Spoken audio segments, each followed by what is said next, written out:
line. You're on the air. Hello. Hello, Art. Yes. Hi. I don't have a whole lot of time. Well, look, let's begin by finding out whether you're using this line properly or not.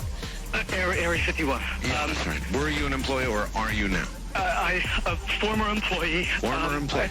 I was let go on a medical discharge about a week ago, and I've kind of been running across the country. Oh man, I don't know where to start. They're gonna they'll triangulate on this position really soon. So you can't spend a lot of time on the phone. So give us something quick. Okay. Okay. What we're thinking of as aliens are they're extra-dimensional beings that an earlier precursor of the space program made contact with. They are not what they claim to be. They have infiltrated a lot of aspects of the military establishment, particularly the Area 51. The disasters that are coming, the military. I'm sorry, the government knows about them, and there's a lot of safe areas in this world that they could begin moving the population to now, Art. But they're not doing anything. They are not. They want the major population centers wiped out so that the few that are left will be more easily controllable. Discharge.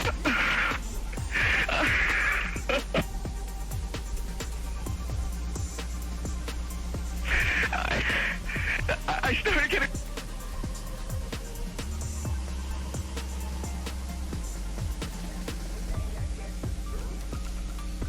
Hey, something knocked us off the air, and we're on a backup system now. It's the government, or... I don't know. It has to be something, though.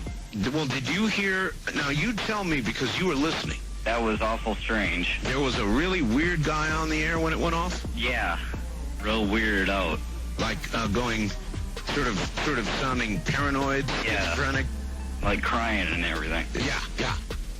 And how far into the conversation was it when it went off? Just a couple, about 15, 20 seconds, I'd say. Oh, you guys missed... You really missed a call then, and I've got a feeling somebody didn't...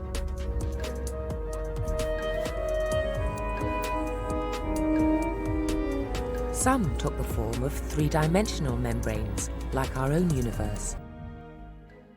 Others were merely sheets of energy. Then there were cylindrical and even looped membranes. Within no time at all, the 11th dimension seemed to be jam-packed full of membranes. We began to ask ourselves the question, who lives in the 11th dimension? We have intersecting membranes. We have membranes with holes in them. We have membranes that look like donuts or have many different kinds of donut holes. We're just littered with different kinds of membranes. This 11th dimension not only had the membrane, which was the bubble-like or sheet-like object, but it had a whole wealth of different branes of varying dimensions, unfortunately called P-branes.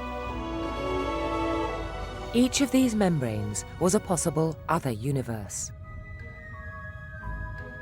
M-theory had unwittingly made the idea of parallel universes respectable again. In another universe, the proton may be unstable, in which case atoms would dissolve and DNA cannot form, and therefore there's no intelligent life in these universes. Perhaps it's a universe of electrons and electricity. Perhaps a universe of lightning bolts and neutrinos, but no stable matter. The other universes are parallel to ours and may be quite close to ours, but of which we'd never be aware.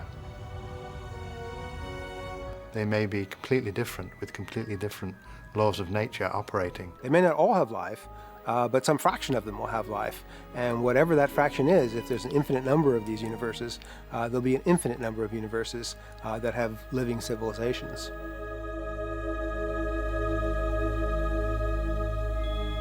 Some of these universes may look just like ours, except perhaps you're not there.